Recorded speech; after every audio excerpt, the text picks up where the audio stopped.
In Skun, a small town in Kampuchea province, about 45 miles northeast of Phnom Penh, a town mostly just used by travellers to stop in on their way to another destination, a place mostly known for its large fried spiders that young girls sell in baskets on the side of the road to those travelling through.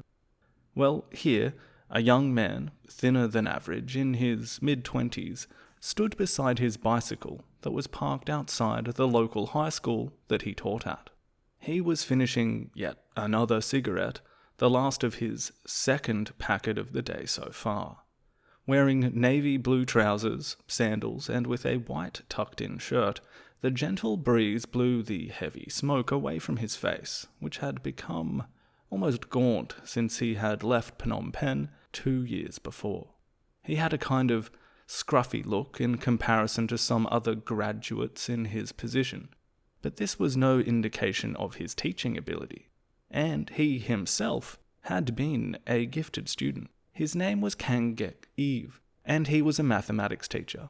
He'd been posted in Skun in 1965 after getting his teaching certificate at the Pedagogical Institute in the nation's capital. He was by far the most qualified teacher at this junior high school, and unlike some others who may have come from humble backgrounds but tried to conceal this through conspicuously nice clothing or driving a scooter or car, Kangek Eve preferred his battered, old Chinese bicycle. Perhaps in part due to this image of someone relatively unbothered by their need to project a furnished exterior, or that they were a person of means, the young man was admired by his students. He treated them all equally, offered accommodation for those struggling for money, even providing free private tutoring lessons. He was remembered by separate former students, more than 45 years later, as being kind, gentle, and a meticulous maths teacher, humble, punctual, and attentive. We might be able to imagine one or two of his students gladly waving goodbye to him on that hot afternoon as he smiled back, said he would see them soon, and stamped out his cigarette on the rust-coloured ground before hopping on his old bike. In fact, one of his students who attended Skun Junior High School would be so impressed by the conduct of Kangek Eve that he acknowledged that this teacher in particular had influenced his own decision to pursue that profession, and then to even become a school principal. And this was one of many students that would be directly influenced by him. The time in which this young, well-liked maths teacher would spend in Skun would not last too long, however, and those students waving goodbye to him outside of their high school would not see him again. Well, that isn't quite true. They wouldn't see him for many decades, and when they did, they would not quite be looking at the person they thought they knew. As we said, he arrived there in 1965, but he would disappear almost overnight toward the end of 1967, a pivotal couple of years in Cambodian politics and history, and not totally unrelated to Kangek Eve's teaching, activities, and eventual disappearance. For he was one of many teachers who had become indoctrinated into the revolutionary consciousness of the Communist Party of Kampuchea.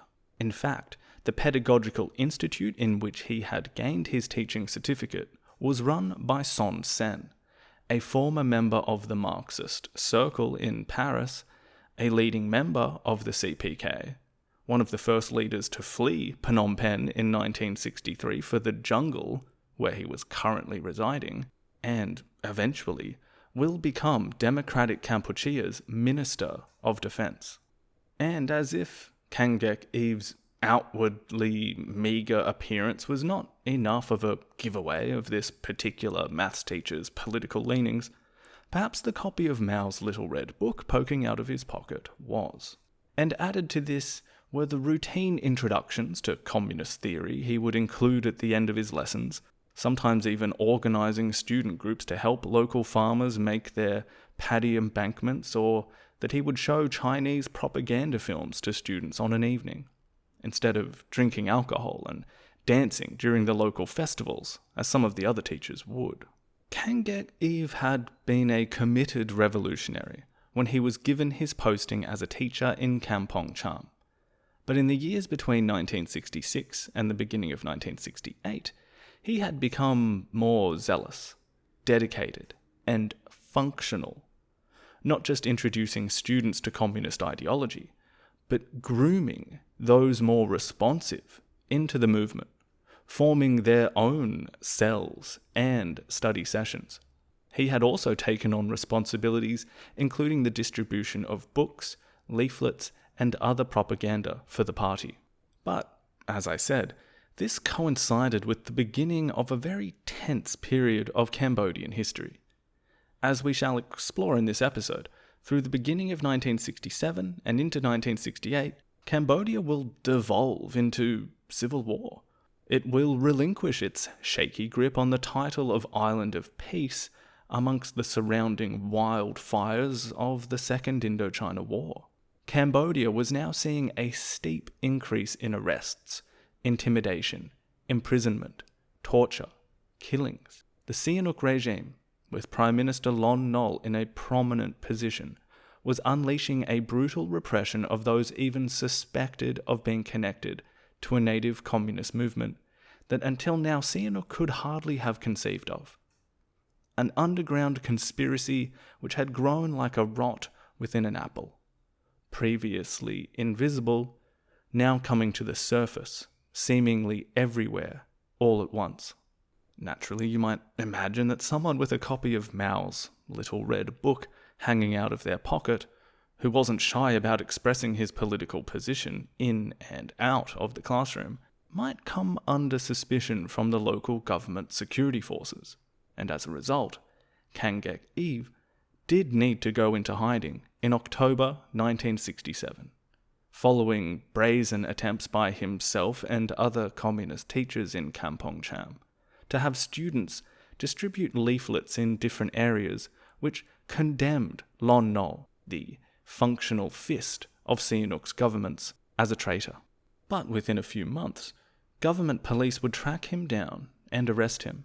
Sometime before Kangek Eve was arrested, which was in early January of 1968, he was accepted as a full rights member of the Communist Party of Kampuchea, taking the name Doik as his revolutionary name.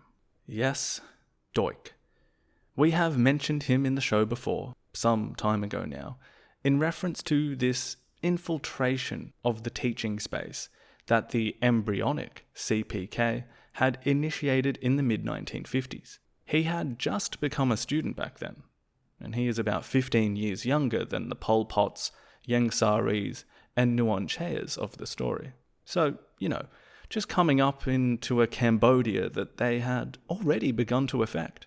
If you don't recall his name coming up, then, well, hopefully that kept that intro just a little mysterious. But if you do remember the name, or if you are at all familiar with this story, you will certainly know his name. And this student who became a school principal because of him, well, he relayed this information in a court set up to prosecute Doik of crimes against humanity, almost 40 years after this student was taught by him. Yes, Doik. He himself, a gifted student who would go on to be a gentle, compassionate mathematics teacher, will be sent to Prey Sar prison, just outside of Phnom Penh, and there, among many others, he will stay for 2 years without trial. He will share a cell with 2 other comrades, the editor of a left-wing newspaper, and another teacher from Kampong Cham that he had met before whilst they were both attaining their bachelor degree. His name was Mam Nai, revolutionary name, Chan. Doik will see horrible things in this prison, torture, even killings, but he himself will not suffer those treatments, but he will see them. Now, I wanted to frame the introduction to this episode around this man, Kangek Eve, not just because of the importance he has in the story of the Khmer Rouge regime, but to just give a little kind of point of reference for this time in Cambodia, this pivot in Cambodian history. 1967, 68, and 69 will truly be, well, the beginning of the end. In the span of his becoming a teacher, getting arrested, and getting released, everything will change. We will go from the early exchanges of civil unrest into a rapid transformation toward a truly ugly civil war. And on the other side, just 4 years from where we will begin this episode, Duch, after he is released from prison, will be made the head of a very special Khmer Rouge office, M13. This office will be in a so-called liberated zone, carved out of the jungle or a bit of land off the beaten track, but it will function, more or less, as the precursor to S21, the Phnom Penh High School transformed into torture facility, the apex of democratic Kampuchea's security network, and in my opinion, one of the worst places to have ever existed on this planet. He will be joined at M13 in 1971, and then later at S21 in 1975, by the same teacher that he met in college, and the same teacher he was put in a cell with, Mam Nai Chan. At M13, again, just over the time horizon of what we will talk about in this episode, Duch would hone his skills as an interrogator, as a torturer, and a grim manager of brutality. Likewise, it was where Chan would also learn the trade, enough so that he would become the primary interrogator at S21. Duch used this time at M13 to experiment, perhaps most importantly in the psychology of torture. The hot, cold, and chewing methods later deployed at S21 were developed in the 4 years in which M13 was operational. It was also a site where confessions were extracted from those detained, written down by Duch. Not to mention the hundreds, perhaps many, many more who would be executed in almost the same method as the thousands who will be taken from S21 to the killing field at Chong Ek. And one wonders how much his skills as a teacher were perfectly suited to teaching the young Khmer Rouge cadre at S21, barely teenagers in some cases, how to practice torture. Again, without getting too far ahead, we will end up exploring M13 in much detail eventually. But those who want a sneak peek can head to the YouTube channel for a video I made about it a couple of years ago. But in any case, right here, right now, well, we are at a point where the war becomes a war. At a point just before the things we will noticeably distinguish as functions of the Khmer Rouge regime will be put into their earliest iterations. For the communists, the plans for armed struggle will finally be realized as an armed struggle. We are at the point where cycles of violence may be pointed to as having an impact on the psyche of individuals, like Duch. Like, just how much did his time in prison affect him? Was his change from meticulous yet compassionate maths teacher into master torturer simply a result of his revolutionary consciousness? Or was it, like most things, some concatenation of events and circumstance, his own personal hurricane of history? But in this episode we will see the excess of the Sihanouk Lon Nol government. We will learn about their willingness to spill blood in order to make a point. Soon we will even discuss the meeting between a US diplomat and Sihanouk, which will set the precedent used to perpetrate Operation Menu, the secret bombing of Cambodia. A major theme in this episode and the next is a kind of cycle of violence, of conditioning. Cambodia will almost become a breeding ground of suffering and paranoia. The entire country, the communists, those fighting the communists, the leadership, the rank and file, the onlookers and the bystanders, a whole nation will begin gazing into the abyss, mostly unaware that it will take them all.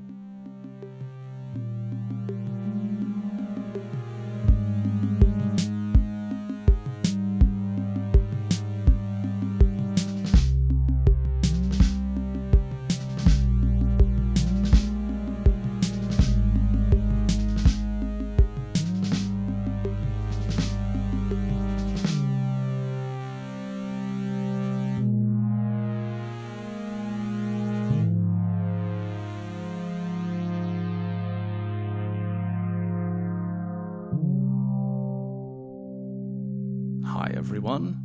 That was a long intro, wasn't it? Apologies. Maybe not apologies. It's not like I did it on accident. Anyway, welcome back to In the Shadows of Utopia. We will get back to the story in just a moment, but as always, I want to give out a huge thank you to everyone who has helped out with the show via Patreon or PayPal. As I mentioned last time, this helps with production of the podcast and things like that. But currently, about a third of what comes in is being donated to two Cambodian charities, the Cambodian Children's Fund and Animal Rescue Cambodia, who, you might be able to guess from the names, are doing very important work to alleviate some real amount of conscious suffering in that part of the world. Also, thank you to everyone who has gotten in touch or written a review or left a rating. What a lovely bunch of people you all are. And lastly, apologies for those who are listening to these as they come out. This one took a long time due to me having quite a bit less time on my hands of late. Okay, so with that, let's sort of get ourselves aligned again to where we are. We left off the last episode discussing Sihanouk's sort of malaise when it comes to his, more or less, running of Cambodia. While he might step back momentarily, he is always back in the spotlight soon enough.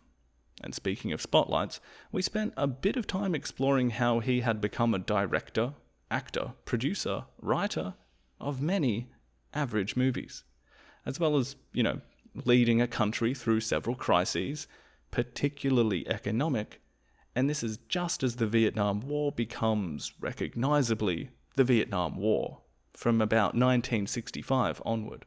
We're going to begin this episode with just a tiny recap of how the Cambodian political landscape was looking toward the end of 1966, as an election had been delivered which, for the first time, Sihanouk had not had total control over.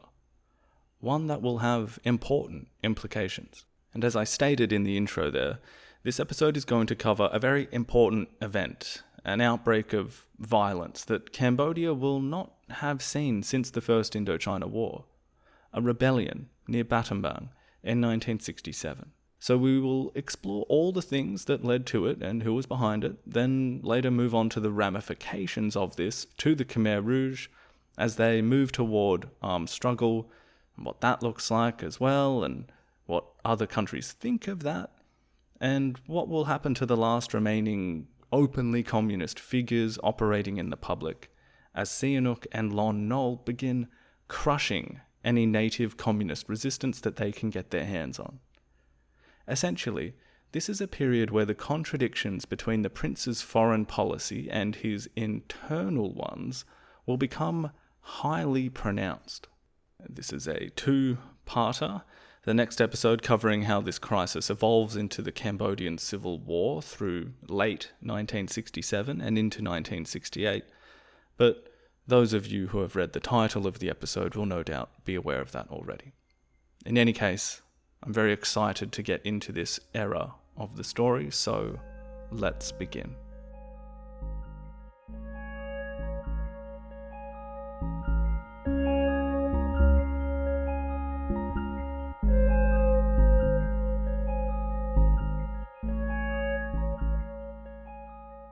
One of the most often cited features of this period of Cambodian political history, pretty much from the independence after the French War through to the Cambodian Civil War that we are now covering, is this, it's phrased as Sihanouk's balancing act. And we've called it that a bunch of times. It works kind of perfectly. Imagining him up there with one of those long poles for balance, it getting progressively more wobbly as time goes on, and with these big lurches to either side as things get worse. Now, while this balancing act, this tightrope walk, is often used in the simple sense of Sihanouk looking to keep relatively neutral in the Cold War, meaning more in the international relations kind of way, this was also always meant to convey his balancing act of the domestic politics as well. But just to shift the metaphor ever so slightly to highlight this, kind of wondered if this was true, looked it up. Apparently, spinning multiple plates is a thing at the same time as tightrope walking. So let's go with that. Spinning plates and tightrope walking. But that's some serious Cirque du Soleil stuff, but it fits my analogy. The tightrope walk is the balance between East and West in the Cold War. A Cold War on your doorstep, mind you. And the plate spinning is the domestic politics and economics between conservative and progressive factions, as well as moves of groups like Son Yok Tan's Khmer Rouge, or the other side of that with the growing strength of the Communist Party of Kampuchea.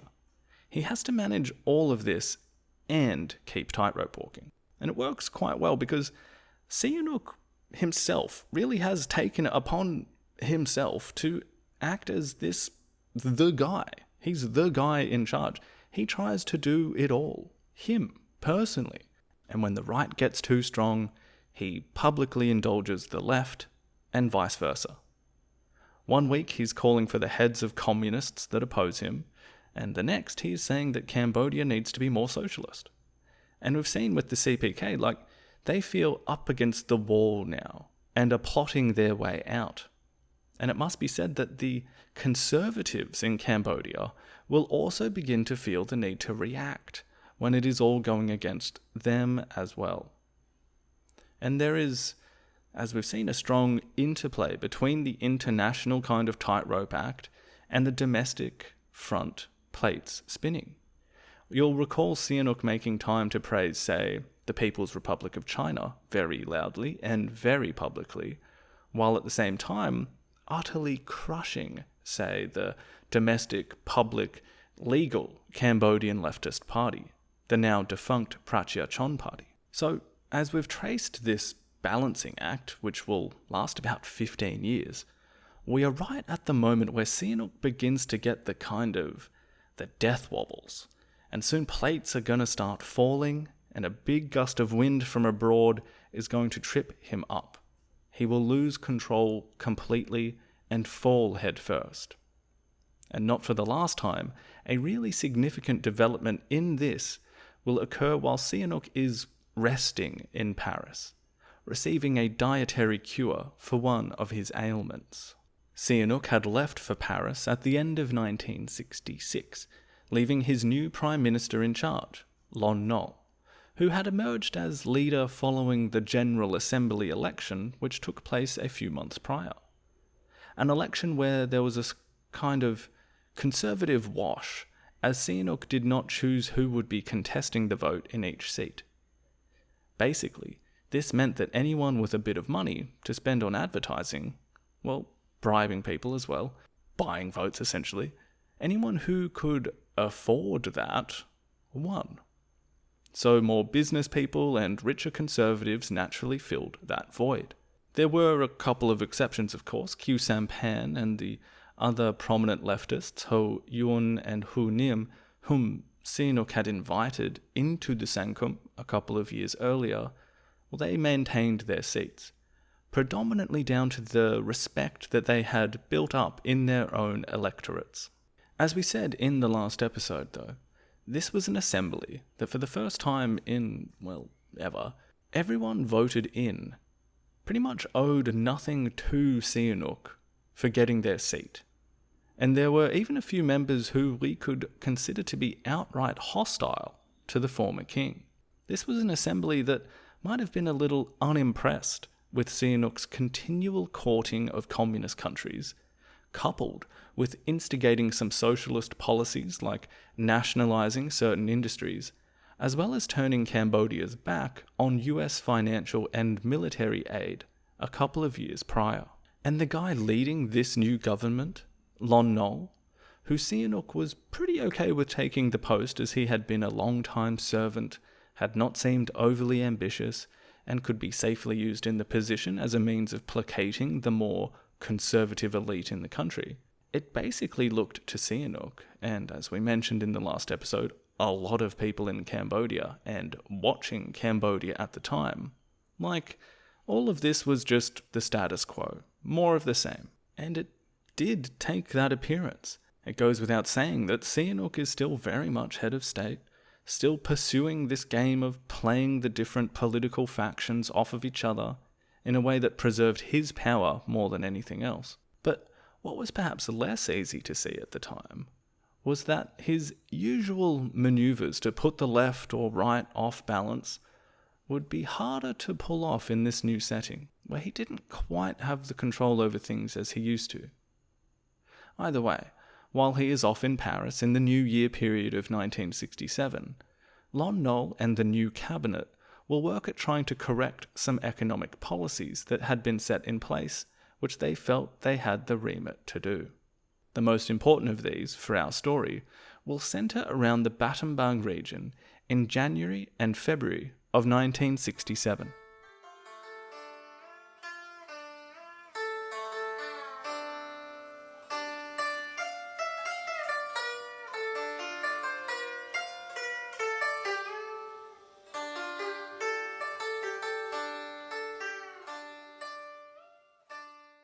Alrighty, so Battambang is the province in the northwest of Cambodia on the border with Thailand.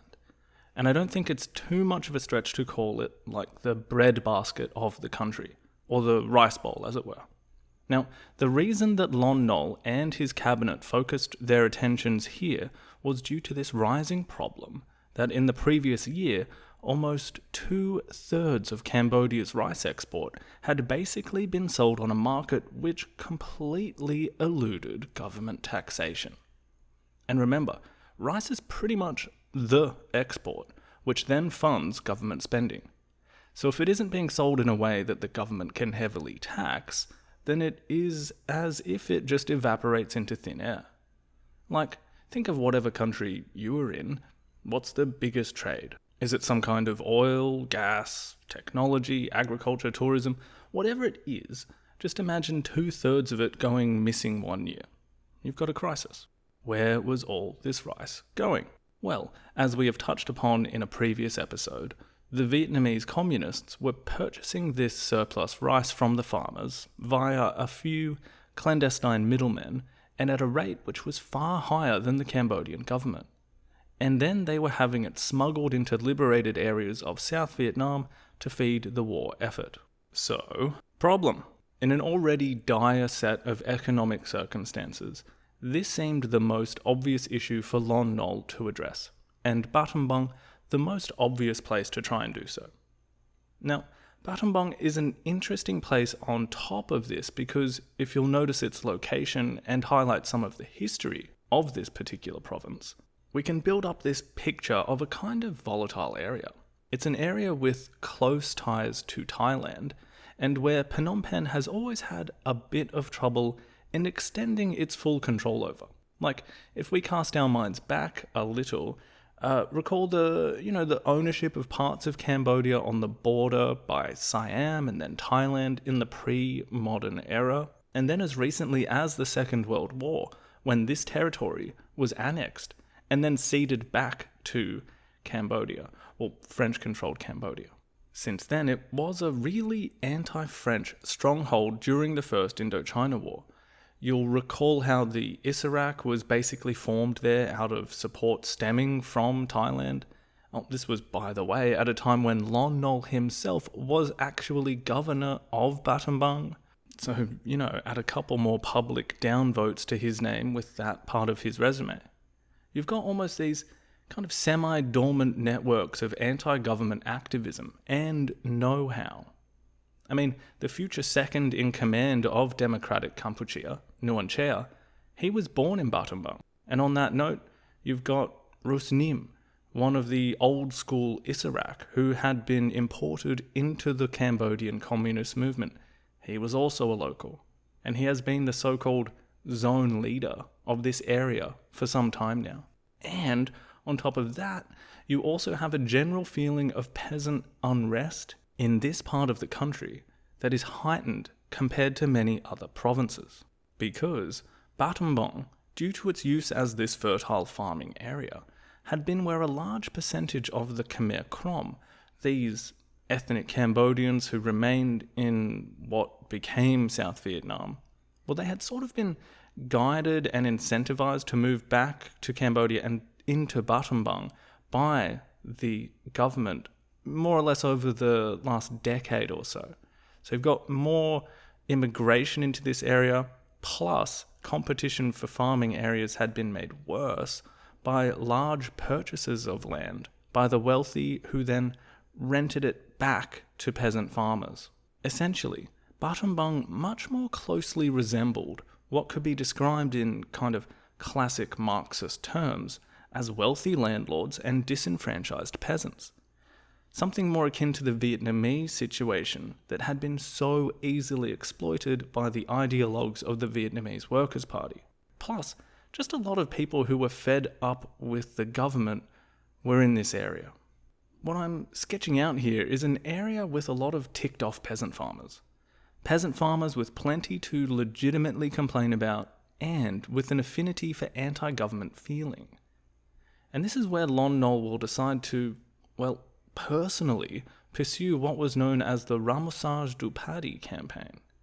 In French, picking up the paddy, implying a sort of, we will go and get the rice from the farms ourselves. This program, which would alleviate pressures on government finance by recouping the lost export revenue from the surplus rice that was being sold to the Vietnamese communists. How would this campaign achieve its aims? Simple. You just make the farmers sell their rice directly to the government. Those making these demands on the farmers would likely need to be accompanied by government soldiers just to make sure it went smoothly, right? Particularly as when these farmers, when they were selling to the Vietnamese, they were selling at a far higher rate than what the government was going to offer them. So perhaps they would need a little bit of convincing to do so. Perhaps they would even need some compelling to do so. It's a very combustible scenario, just with what we've pointed out already. But wait, there's more. As I briefly alluded to, this area was also important to the CPK, and I hope everyone's getting used to me saying CPK instead of Communist Party of Kampuchea or Khmer Rouge. That is going to be sort of the way from here, okay? But the CPK had been agitating in Battambang for the last couple of years, ever since they had turned their internal plans toward armed resistance and struggle, as opposed to just political struggle. As mentioned before, Rus Nim was the zone leader in this whole area. He was old school Isarak, and he was very well connected, very familiar with this part of the country. He was able to easily lean on resistance networks that had been set in place since the early 1950s, as well as attracting new sympathizers to the communist message. In fact, he had taken it upon himself to begin minor acts of terrorism against government troops, such as mining a railway bridge in 1965 and organising hits on Lon Nol's secret police and soldiers. In turn, Lon Nol, then acting as Sihanouk's defence minister rather than prime minister as he was now, had installed more guard posts in the region, as well as stepping up their presence more generally across the province. As a result, these police and troops would often cause friction with the locals in the area, usually via their petty thuggery and extracting bribes and these other kinds of unsavoury behaviours. In an example of these cycles of violence and resistance, the CPK would be able to fan the frustration of local peasants through propaganda and their usual means of gaining recruits from the disenfranchised classes and rural farmers and students and teachers most receptive to their messaging.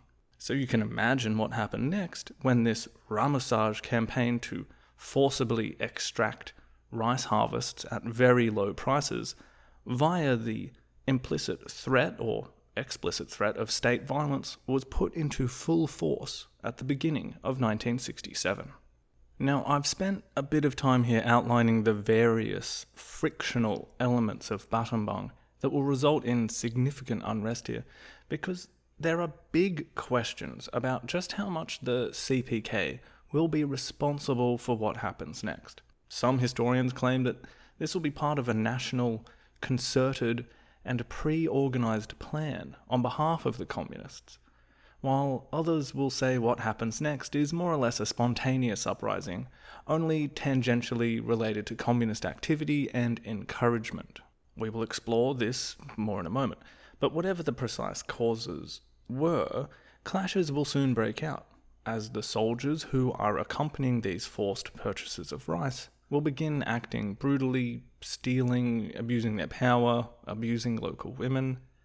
Soon, Lon Nol himself, accompanied by various other members of government, would begin touring the region in a dual effort to legitimise the program itself to locals, in a way that ministers, aside from Sihanouk himself of course, would not have usually done in the past, perhaps feeding into their own egos as large crowds end up attending these state rallies. But this also has the effect on the soldiers and officials actually enforcing the policy, who see the extra government presence as legitimising this, as David Chandler puts it, rapacious treatment of locals. By mid-February, this cycle of violence will result in clashes between soldiers and local farmers in Pei Lin on the border with Thailand. There will be demonstrations in Battambang city, where 3 city officials will be hacked to death, and in mid-March, in the thickly forested hill country around the town of Samlaut, southwest of Battambang city, village armories were raided, and many peasants fled into the jungle. By the way, Sihanouk by this time had just come back from his health trip in France. Come back and stuff was on fire. A little bit like when he came back in 1963 and there were riots in Siem Reap for him to deal with. In any case, demonstrators in Phnom Penh were also demanding that the army leave Battambang, and he outright rejected this premise. In the province itself, communist agitators were taking advantage of the angry vibes to distribute propaganda stoking the flames, and generally encouraging further unrest. Think back to the intro there with the, at the time, maths teacher Doik. Imagine lots of little people having lots of little bits of influence in these communities, able to throw in a few choice words when people were getting worked up, or able to hand out a few books or leaflets that kept the fire hot. And speaking of throwing fuel on the fire, Sihanouk himself makes some very ominous declarations around this time that make clear the kind of seriousness about what was erupting. One speech in particular stands out, and this was made in March and makes reference to an event we spoke about in the last episode, the Indonesian government massacre of communists in 1965. Now I'm going to quote him at length here from Kiernan's How Pol Pot Came to Power. Quote, "Do not forget either, Monsieur les Rouges, and this is a reminder to you and not a threat, that it is Sihanouk to whom you owe the privilege you enjoy at present of carrying out all your activities without fear of ending your days. Is there any need to remind you that in Indonesia there was no great difficulty in wiping out 700,000 communists? And to point out that it is enough for me, not even to give the order, but simply to remain silent. And you, who are only a few hundred, will disappear even more quickly." And there's laughter and applause at that. "We do not lack our Suharto and Nasutions in Cambodia." And just quickly, these names are of Indonesian politicians and military guys that he's basically drawing parallels with. Continuing. "I would also inform you that I have other radical methods of destroying your illusions. Namely, if I leave the country temporarily, and leave you face to face with our Suhartos and Nasutions. Leaving the country without anyone knowing is something I am capable of, since I have tried it successfully by flying out 2 months without your knowledge." And there's more laughter. End quote. So that's quite something, not to mention that it had already been a point of concern for the CPK since the Indonesian communist massacres, that once that had basically occurred, they must have been very careful about who they were going to trust and who could protect them. And here you have Sihanouk coming out and saying, look, I know you must be scared, so don't mess with me, because I can just pop out of the country and let my dogs come and eat you.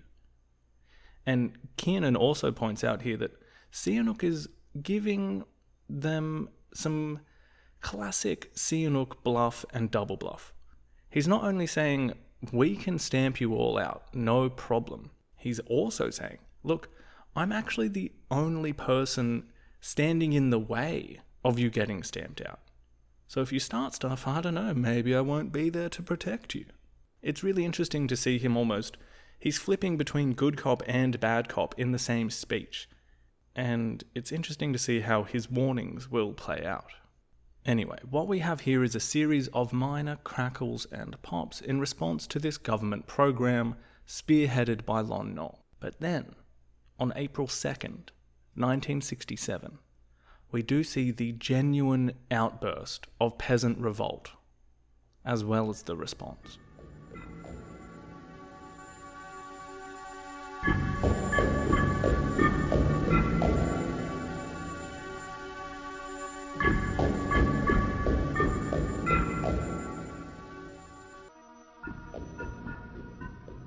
That very hot morning, remember April's the hottest month in the country, as a few government soldiers oversaw this program of collecting the rice harvest from a local farmer, a group of villagers descended upon them, and in the skirmish, 2 soldiers were murdered, and a number of weapons were stolen as the villagers then escaped.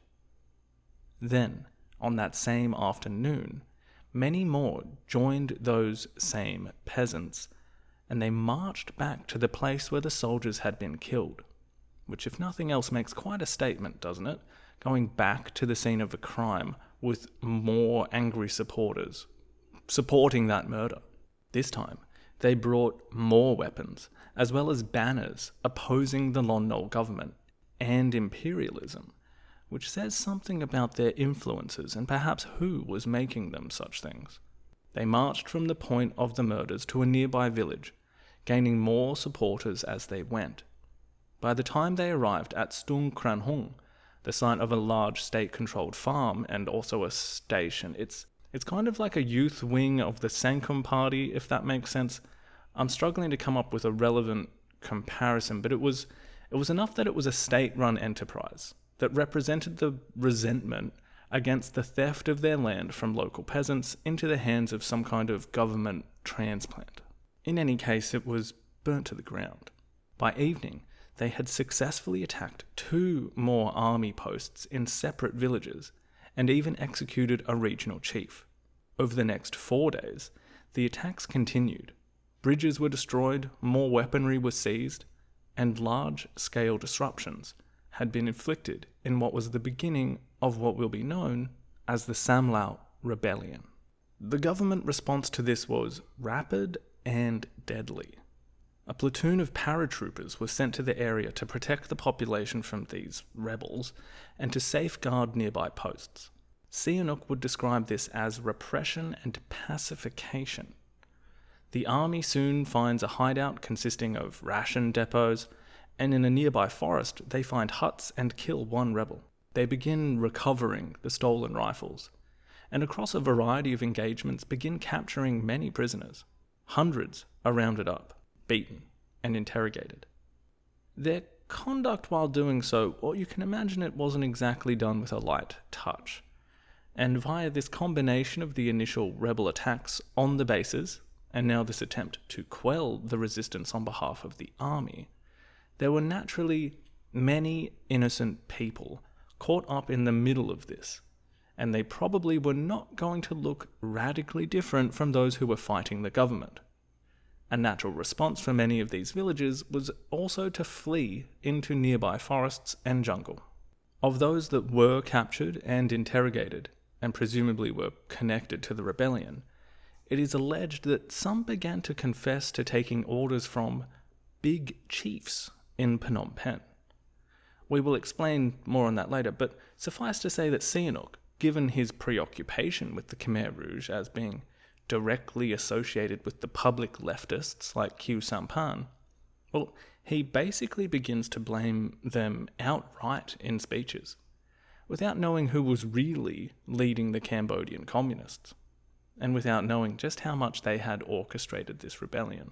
Again, we will characterize all of that as the kind of effects of the Samlaut uprising, but as it begins to unfold, you have the army infiltrating local villages in the area, scaring people, rounding up suspects, and engaging in limited skirmishes with those rebels who had armed themselves and were committed to a level of outright fighting. If we have the initial fighting beginning in early April, well, this general situation plays out like this for about 3 more months, with the most amount of fighting occurring near Samlaut at a place near Vai Chap Mountain. It was in and around this forest-covered mountain that we have something more resembling a kind of stronghold versus a military action to clear that area. I think we can loosely define those holding the fort, as it were, as this communist force. I'm not prepared to actually call them Khmer Rouge, but I think at least tangentially related to the movement in this area, and to some degree receiving some organisation from the organisation. Remember, this is old school Isarak area as well.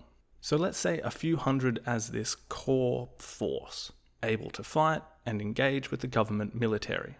Those that may have been functionally similar to those that instigated the initial actions of killing, ransacking, burning and stealing, and using weapons which kicked off the rebellion in the first place. Now, they are supported by hundreds of villagers from the surrounding areas that may have fled with them in the ensuing confusion, but may not be exactly counted as on one side or another. Hedda puts this number somewhere in the low thousands. All in all, this is not an insignificant force to deal with, and as the repression of the Samlaut Rebellion goes on and on, it's on this mountain that it gets particularly bloody. In fact, 8 battalions of the Cambodian army were being used by the end of May. Not only does the government resort to using superior war-fighting technology, planes and artillery, but they also enlist the support of hundreds of local villagers who had not fled into the nearby forests. As the fighting on the mountain went on, these local vigilantes were armed with knives, axes, and wooden clubs, anything they could get, and were told to go hunt the Reds. They enthusiastically did so, particularly as they were promised a monetary reward for every communist head they could bring back. And you, my dear listener, might have seen in action the human ability to cut corners, to get a task done a little quicker, to claim more than was really done in order to go home from work early, to not bother putting on that extra layer of paint, or just developing a little shortcut that the company doesn't know about. Well, you can imagine people responding eagerly to this perverse incentive in the first place might not have been the sort of person to properly dot their I's and cross their T's. A callous person capable of bringing a severed head in for a reward might also be capable of being motivated to make a few more bucks by not quite checking if the person they had cornered really was a rebel or not. And no doubt, some large number of innocent people were killed in this way. Elizabeth Becker mentions severed heads being put on sticks in the region to reinforce the government presence. Similarly, a number of historians mention those who were recalling truckloads of severed heads arriving in Phnom Penh to prove to Lon Nol that his army was achieving its aims. There's a rising sense of, this very tangible measure of a culture breeding brutality. Couple this with Sihanouk's instruction to play scenes of enemies of the state being executed before films were shown in cinemas, and you can see how the heat is gradually being turned up and up. As the fighting stretched into June, so about 2 months after those initial murders, the military became more brutal in their methods. Aircraft bombed more villages and jungle hideouts. Sihanouk, with his carrot and stick simultaneous approach, toured parts of Samlaut and promised to build new roads, schools and a hospital, handing out food, clothing and gifts in the process.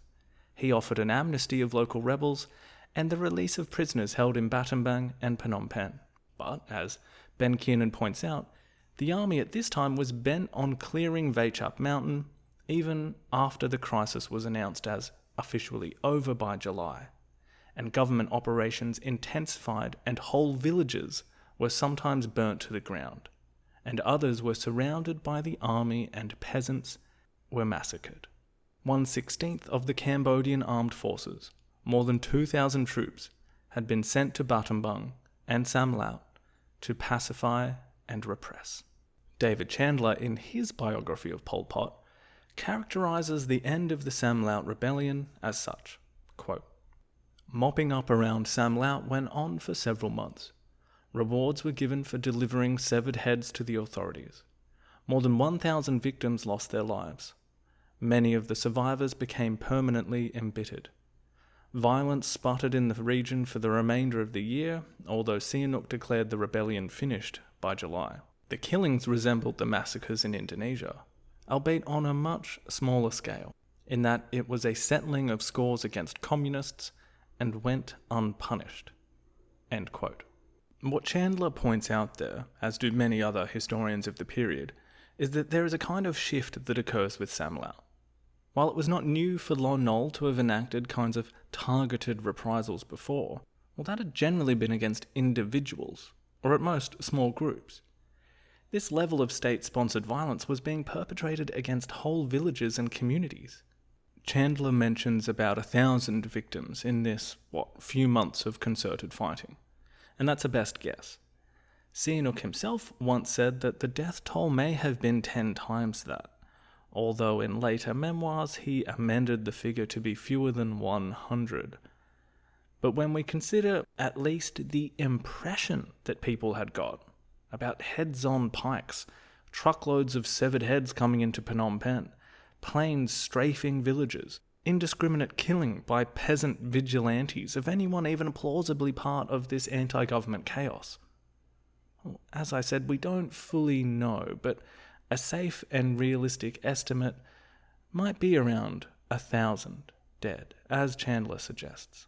But this, the conditions that led to this outbreak of violence, firstly on behalf of the peasants in Battambang, then, conversely, the methods of suppression used by the government, i.e. massive reliance on violence, it speaks to a new era in Cambodian politics. An ominous foretaste of the civil war on the way, yes, but also the fact that this was a rural insurgency. And we will get to the question of how much of it was the CPK in a moment, but a substantial rural insurgency that for the first time took place in an independent Cambodia. This wasn't against the French or some other colonial regime. This was, at least in part, Sihanouk's children, as he used to say, rising up against their papa. And how had his government reacted? With violence and archetypal colonial power would have seen fit. Both were unprecedented events, as Milton Osborne suggests. There are serious ramifications of the Samlaut Rebellion for our story, and naturally for those who had to live and die in these tragic events. But before we get into these ramifications for, the state of Cambodian politics, the Khmer Rouge, the underground communist movement, as well as for Sihanouk and, basically the start of a 7-year civil war, I want to just dig in a little about the events around the start and end of the rebellion that give us a means of exploring just how much the CPK were organising this peasant uprising in the northwest, and what their reaction to all of this will be.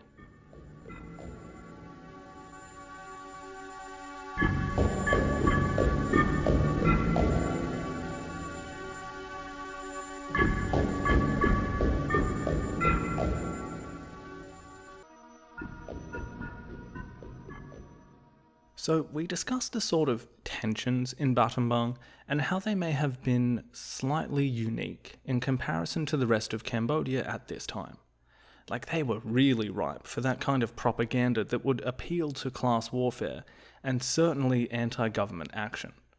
Like when you've got these scenes that are basically playing out like a medieval lord and his cronies taking grain from the peasants, telling people they live in a feudal society, becomes pretty easy. We also pointed out that Battambang had this long history of being a bit, open to movements like the Khmer Viet Minh, like the Isarak, back in the French War. And now, where these rural networks of the CPK had made a lot of progress. Remember that spiderweb metaphor that we used a while back? Imagine there is plenty of web in the West. And because of that, and some other factors, some historians do backdate the start of the Cambodian Civil War, that is, the start of the Khmer Rouge guerrilla war against the Cambodian government, to the Samlaut Rebellion, April 2nd, 1967. But if we go back to that day and we just look sort of under the surface of what happened, we can get a few different perspectives. For instance, I'll point out that Kiernan suggests in his history of how Pol Pot came to power, quote, "The picture that emerges is that of a nationally organised, CPK-led rebellion in early 1967, in part provoked by the government, but which failed to achieve momentum. However, the CPK was unwilling to associate itself with military failure and later denied its own involvement." End quote. Without getting too much ahead of ourselves, Kiernan also uses action in the West, but not in the East, to suggest that this was an early signal of a kind of disunity between the different zones that will eventually make up democratic Kampuchea, and a kind of factionalism of different loyalties to the so-called party centre. That's a whole thing which we won't explore now, but we can isolate two things that Kiernan wants to suggest. Samlaut was a hands-on, planned CPK initiative, and that the reason that it occurred in the West and not the East was for reasons other than it wasn't pragmatic to do so. So that's one side. The other is pretty well encapsulated by Milton Osborne in his biography of Sihanouk, where he says, quote, "The reasons why unrest flared into open conflict in the Samlaut region are complex. The rebellion was not simply a result of plotting by the radical left, though small pro-communist groups had been established in this part of Battambang province for many years. Certainly, communist agitators played a part in fanning peasant discontent, but they were aided by widespread resentment at falling crop prices, indebtedness, and the high-handed behaviour of the military. The revolt itself was more an outbreak of largely spontaneous resistance to government actions than the first orchestrated challenge from the radicals." End quote. So in essence, sure, they were there, they were cheering on. They may have had some organisational input and direction into how things went, but they were really just capitalising on something that happened without too much of their initial guidance. Like we've mentioned Rus Nim a few times, this veteran of the Issarak movement, who was the CPK zone leader in the West. It's not as if we had him personally leading the communist resistance on top of Mount Vei Chap, is it? No. Like their usual modus operandi, the CPK remained in the shadows and several degrees separated from those engaging the government directly. But more broadly speaking, it is not a difference between the CPK did it or they didn't, but more the difference between Kiernan saying they planned it, embarked on it, and it failed, and a number of other historians saying it was more of an imprecise mix of capitalising on what may have been already happening, albeit with the acknowledgement that their past activities there may have emboldened an already bold group of Cambodians. For a host of reasons, Kiernan may want it to be, for his historical take, this pre-planned thing that was supposed to take place across the country at the same time, not just Battambang. And to be fair to him, there were isolated incidents elsewhere. But he may have leaned harder on this in order to make his other point about the East not participating, and therefore adding weight to his other argument about this impending factionalism. History making is fun like that. Regardless of these larger historical angles, we can go back just slightly and reference those captured and interrogated rebels. Remember, they spoke of getting their orders from some big chiefs in Phnom Penh. Now, who were they talking about? Well, Kiernan is keen to use this as evidence for the orchestration of this whole thing coming from the CPK leadership. But other historians will point to Pol Pot's own recounting of these events in official party history after the fact. Chandler quotes him directly as such. Quote, "In 1967, revolutionary violence reached a high level. It was in this ripening revolutionary situation that an armed uprising broke out in 1967 in Samlaut. This was set off by the people through their own movement. The CPK had not yet decided on general armed insurrection throughout the country. In Battambang, The movement of peasants had reached the boiling point, but the party was there to give leadership to the movement and decided to suspend temporarily the armed struggle in Battambang until the whole country could complete its preparations. And then Chandler summarizes this as, quote, "Whatever the CPK had in mind for Cambodia in 1967, the Samlaut uprising proved that the armed struggle was not yet a viable option. Although it provided a model and a precedent for later attacks, and the government's harsh response likely made it easier for the CPK to recruit adherents in the area." End quote. Kiernan made the point that he thinks the future CPK are essentially lying about this earlier attempt, and because it failed, they said it wasn't them. And to be fair to him, that will be something that the leadership will do fairly often later on. They have an interesting relationship with the truth. But all in all, I still find the other historians' take on this to be more compelling. And it isn't like Pol Pot isn't admitting that they were there in some capacity. But what of these big chiefs that the rebels spoke of?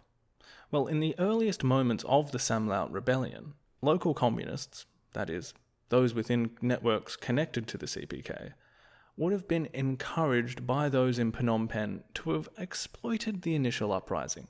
But remember, Pol Pot is up in the mountains, in the jungle, more or less on the opposite side of the country in Ratanakiri.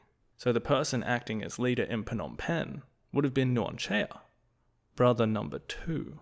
We can tie the fact that it is Nuon Chea who is more closely monitoring and taking action regarding the events in Battambang than, say, the rest of the leadership, functionally cut off from the rest of the country in Office 100.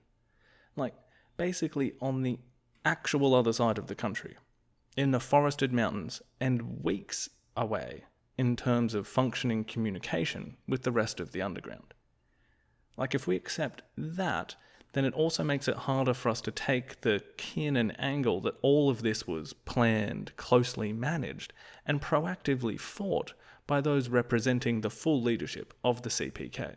Okay, leaving that larger historical argument behind, it is interesting that it is Nuon Chea who, as early as May, which is about a month into the rebellion, well, he did call for whatever influence the communists did have over the rebellion to be focused into a negotiated peace.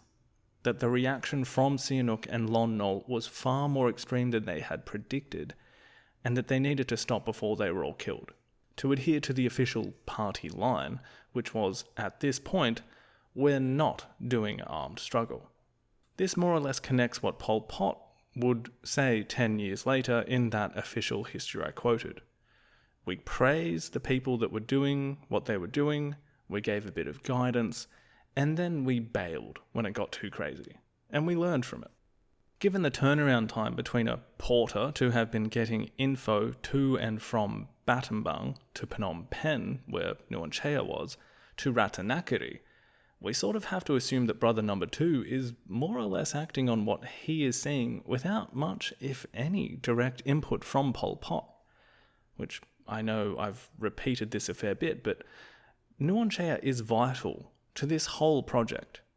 You very often just get Pol Pot as synonymous with everything that went wrong in democratic Kampuchea, but Nuon Chea is there pretty much at every step. But yeah, by May, and according to Steve Hedder, Nuon Chea calls off whatever extent of influence the CPK has over what is going on, although that part of the country will continue burning for months. But, and again I'm sourcing this from Hedder, apparently he calls a meeting in the first half of 1967. Exactly when isn't clear, but he brings together the available zone leaders and higher members available in Phnom Penh, that is without Pol Pot, Ieng Sari and Son Sen, and says that there is to be a suspension of any armed struggle, basically signalling to what had happened and just how much the government had crushed that rebellion. But at this meeting, Hedder notes that Nuon Chea is saying that a confrontation with Lon Nol now seems inevitable, and that the party should prepare for an armed struggle very soon, It's worth pointing out that in Short's history of this same sort of stretch of time, and remember this is all happening in the first half of 1967, and there's a whole other thing that happens that I'll get to in a second, but Short says that in fact there is another meeting in June that does take place at Office 100. So inclusive of Pol Pot, Nuon Chea, Sao Pim, who was managing what they called the East Zone on the border with Vietnam, and this also has Ieng Sari. Basically the top leadership. It's here that they decide a nationwide general uprising was going to be launched by the start of 1968. The Cambodian Civil War was officially on its way.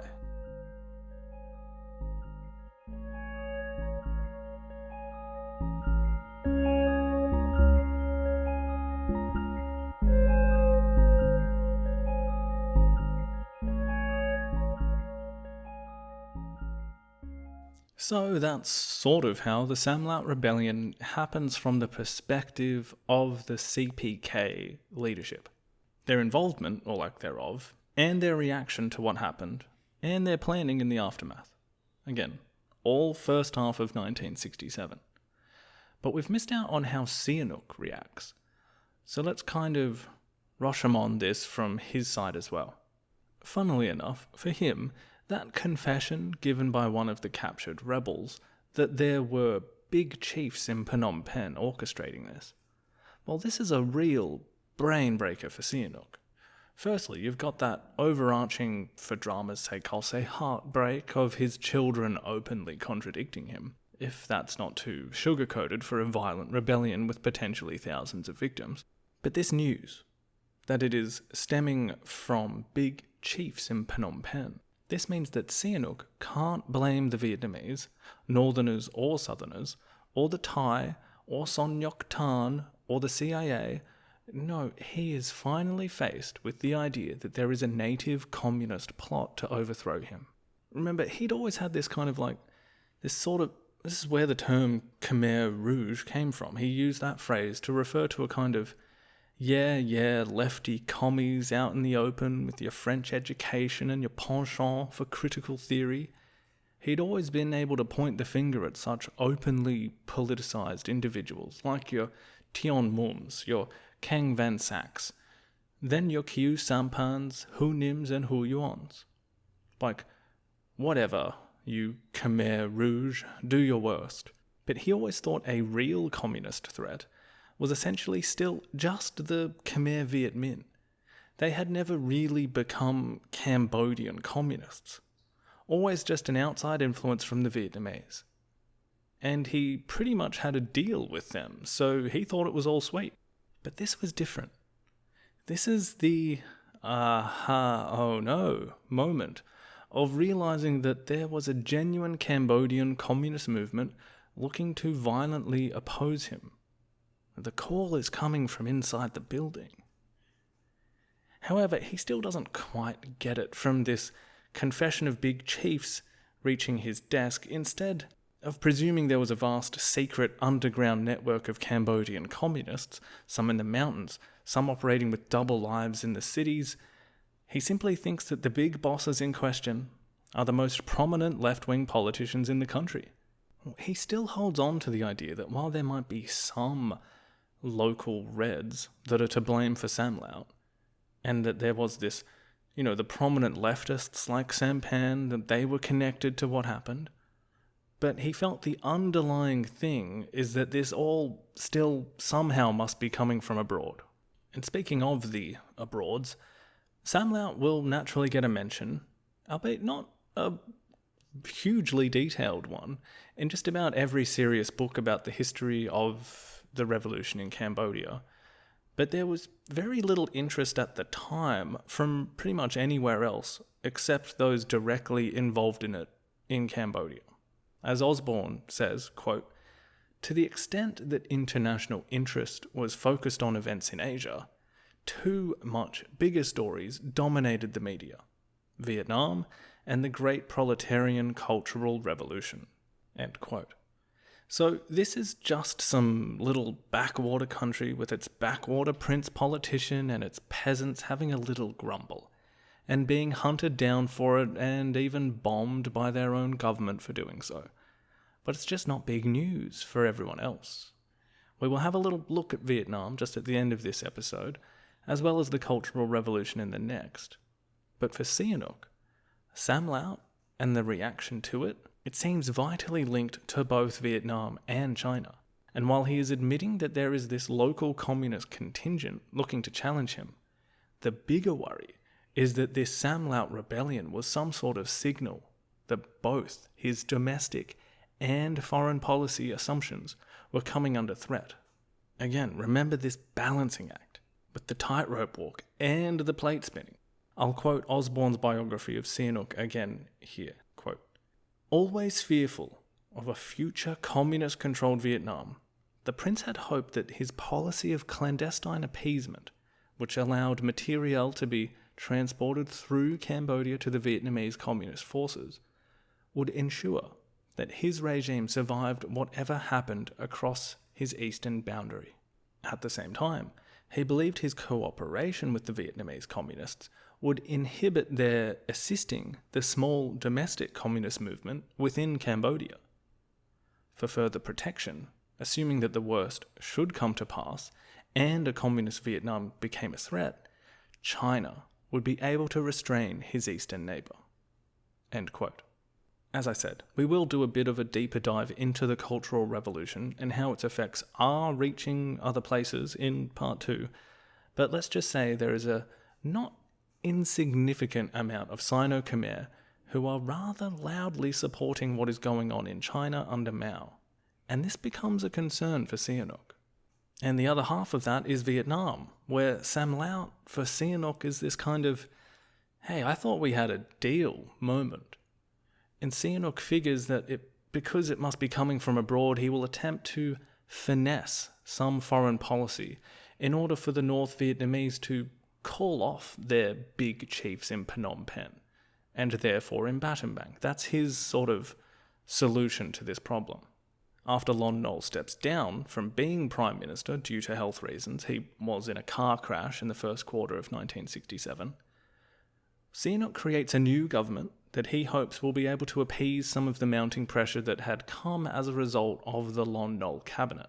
And what has completely become his style at the time, the departure, for now, of Lon Nol and some of his cabinet rebalances things so the right doesn't have quite as much sway and paves the way for Sihanouk to both attack the domestic left and, as he sees it, appease the international left. Things quiet down in Battambang. He declares the rebellion over and he gets to work. One action is that he sends out his new Prime Minister, Son San, not to be confused with future DK leader Son Sen, into secret negotiations with the NLF and the North Vietnamese. These negotiations are aimed at, again, Sihanouk's fundamental desire to have Cambodia's borders recognised, particularly by this potentially dangerous neighbour. He wants North Vietnam to publicly and formally announce that they recognise the border. In exchange, he offers to formally allow unspecified numbers of NLF and North Vietnamese troops to remain in shelter within the Cambodian border and to keep up this Chinese flow of arms and ammunition through Sihanoukville to supply them. It's interesting here that Chandler says that Sihanouk isn't really offering anything more than what was already happening. They were exercising all of these rights. But to me, it's kind of like Sihanouk just coming a little concerned back to the table and saying, hey guys, you can keep doing what you're doing, but we are cool, right? Maybe a little something for me? Maybe the borders thing? Come on. And this isn't insignificant for the NLF either.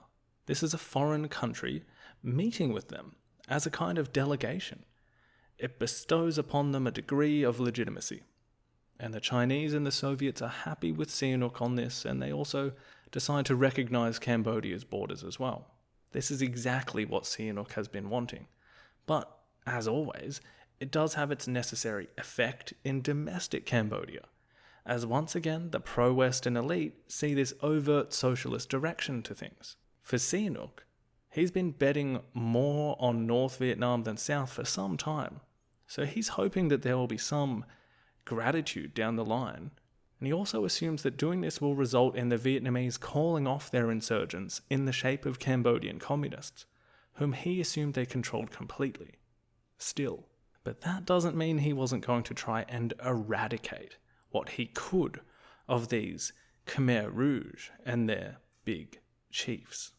Because for him, Samlaut necessitated this reaction, and for the sights to be set internally once again. So he absolutely goes after Khieu Samphan, Hu Yuan, and Hu Nim.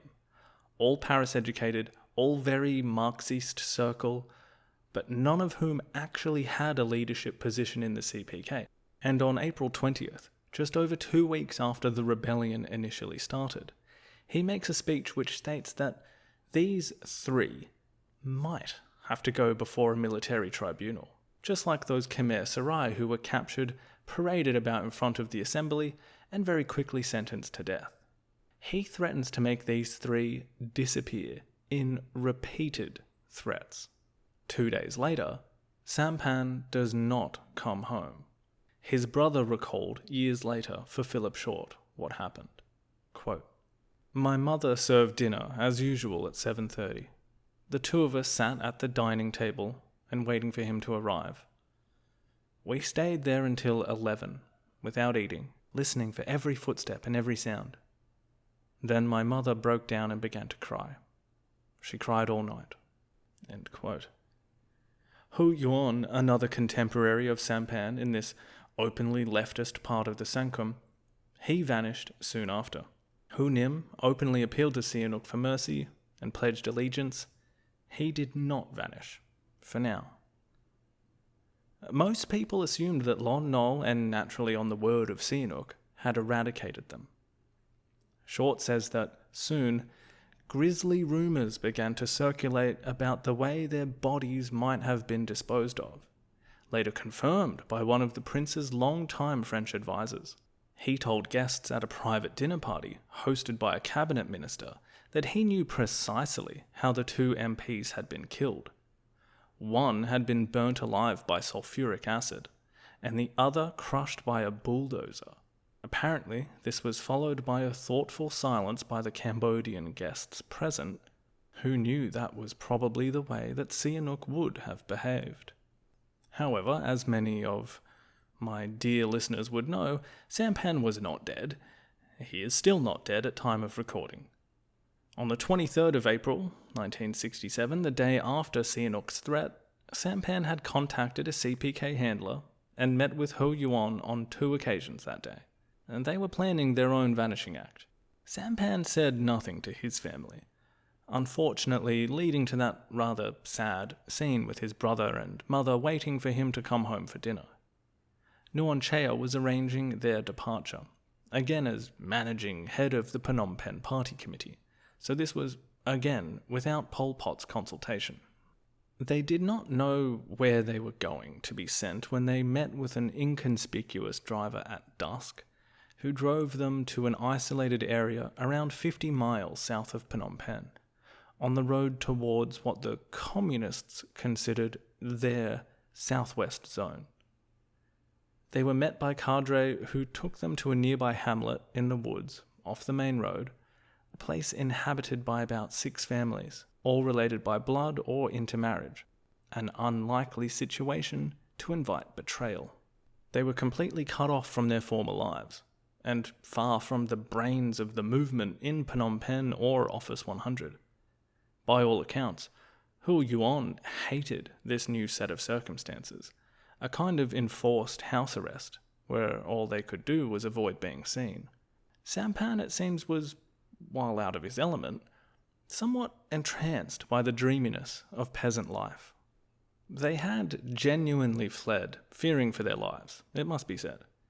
But Sihanouk's insistence that they had been the principal leaders of the unrest in Battambang, and therefore the leaders of the Cambodian communists, this was a very handy misapprehension for someone like Nuon Chea pulling the strings in Phnom Penh. The real party leaders could continue to conceal their identity and still capitalize on the apparent martyrdom of these leftist heroes for students sympathetic to their cause. But what's even more interesting is the problem this posed for Sihanouk. His information was, naturally, that the men were still alive. Despite calling them out, threatening their jail and execution, he had made no such orders, and Lon Nol could honestly attest to not having killed them either. But this doesn't stop the rumour of their ghastly demise in the minds of the Phnom Penh urban elite nor the progressive youth. In fact, the student body in particular are pissed off. Without any direction from the CPK, they begin protests, as well as distributing anti-Sihanouk leaflets in urban areas and the provinces. And I don't think I've made this point before on the show. I keep making it clear in notes when I'm researching, but I don't know about you, handing out leaflets in 2023 doesn't quite seem to be much of an effective mode of doing anything. So you might hear that and you might be like, cool, leaflets. But imagine back in the 60s, handing out a bunch of leaflets was kind of like a limited social media campaign today. And we've seen the effect that that kind of thing can have, and also how seriously governments take them. And we've seen Sihanouk react to some leaflets plenty of times by now. He bloody hates being criticised. And you think about how today some political officials will react to some negative press in a social media post. In some places, you might get a fine. In some, you might be sent to jail.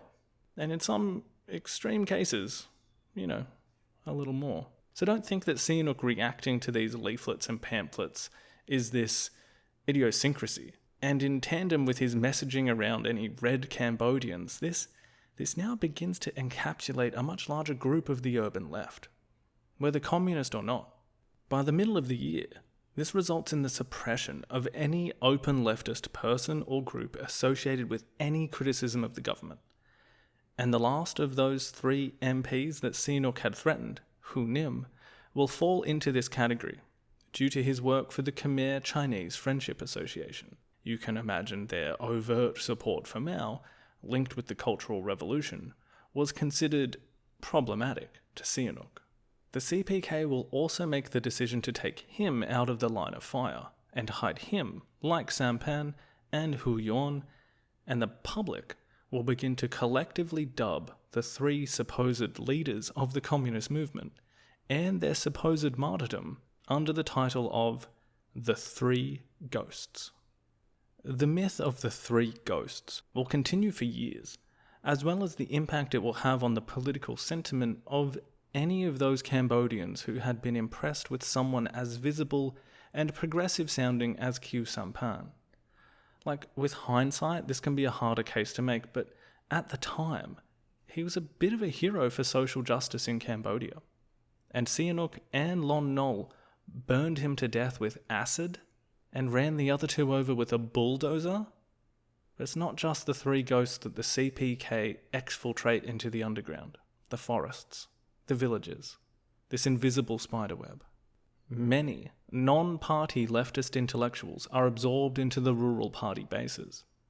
Remember, this is years after the Democrats were forced to abandon their party, after the public face of the Communist Party was forced to disappear in the early 60s, and now even the openly leftist, but still operating members of the Sangkum, are also required to disappear. There are no political options for the left available in the country, and the CPK absorbs all kinds of these activists, as its vast network and recruiting efforts for so many years now becomes the only vessel those who wanted to join some kind of resistance could be funneled into. And as Hedder says, quote, "Upon arrival in CPK bases, they were criticised for various ideological weaknesses, including liberalism and slavish adherence to Maoism." End quote. Chandler has an even more ominous take on the same situation. Quote, "Worried about the possibility of pro-Chinese sponsored violence against him, Sihanouk had suspected radicals rounded up. Allegedly pro-Chinese students and other activists were killed by the police, and by September, Hu Nim, the last radical in the assembly, fled to the Maquis.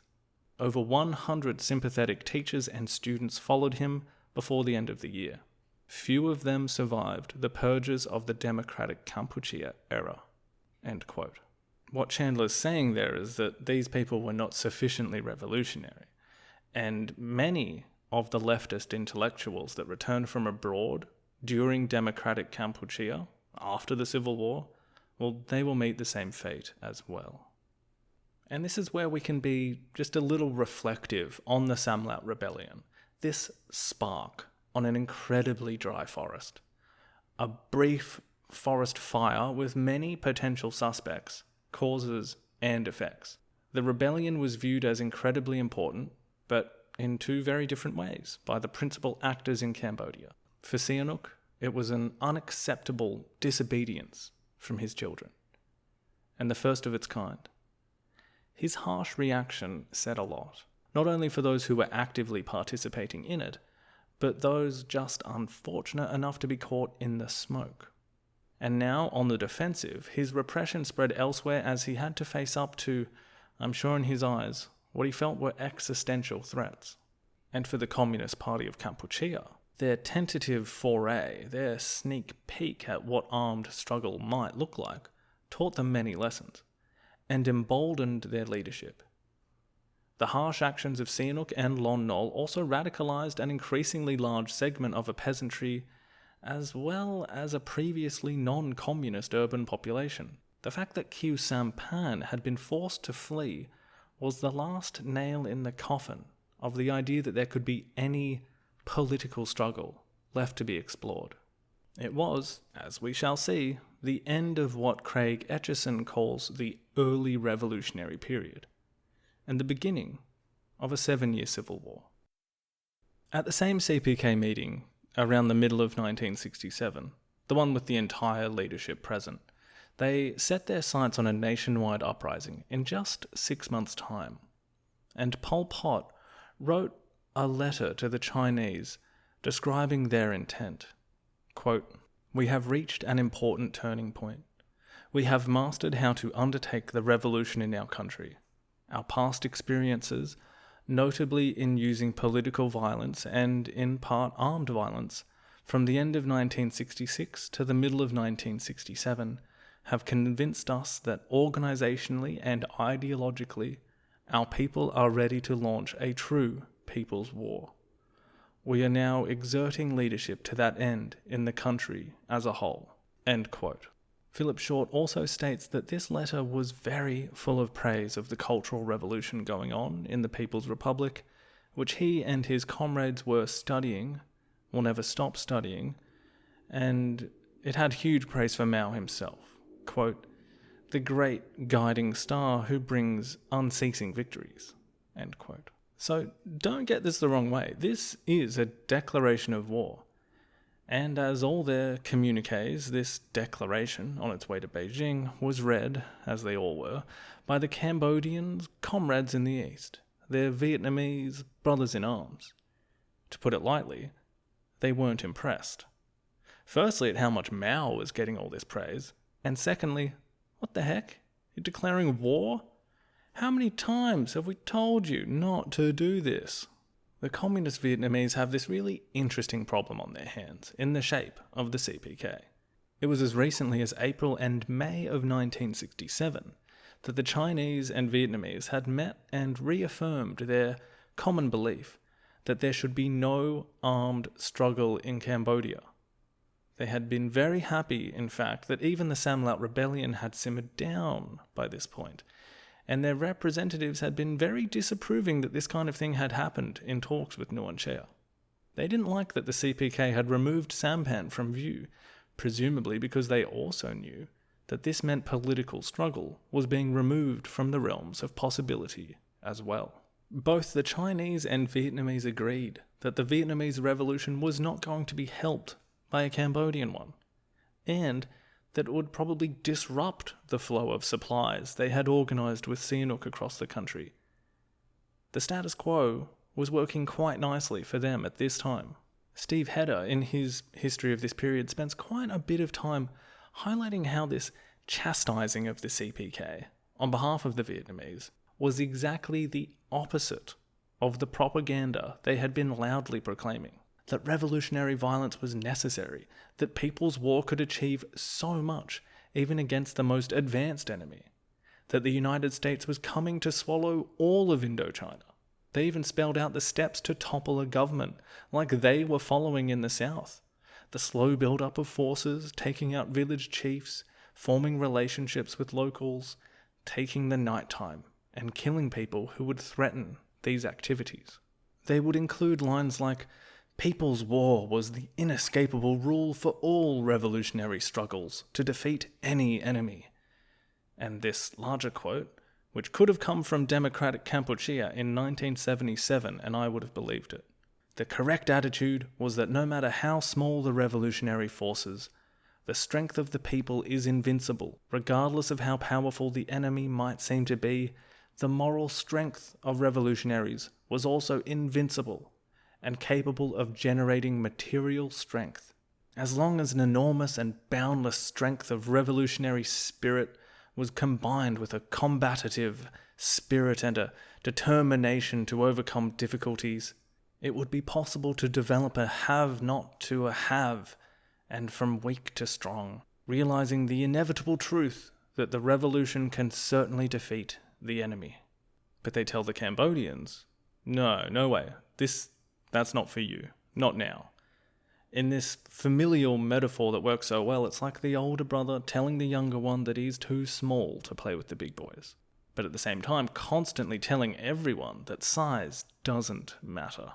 It would turn out that plenty of this propaganda was not exactly made for Cambodian ears and eyes, and was more intended to be for those southern Vietnamese and members of the NLF who were being prepared for a massive offensive at the beginning of 1968.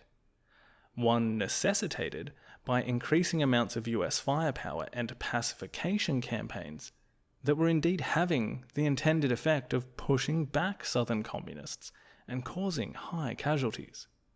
Search and destroy was in full effect.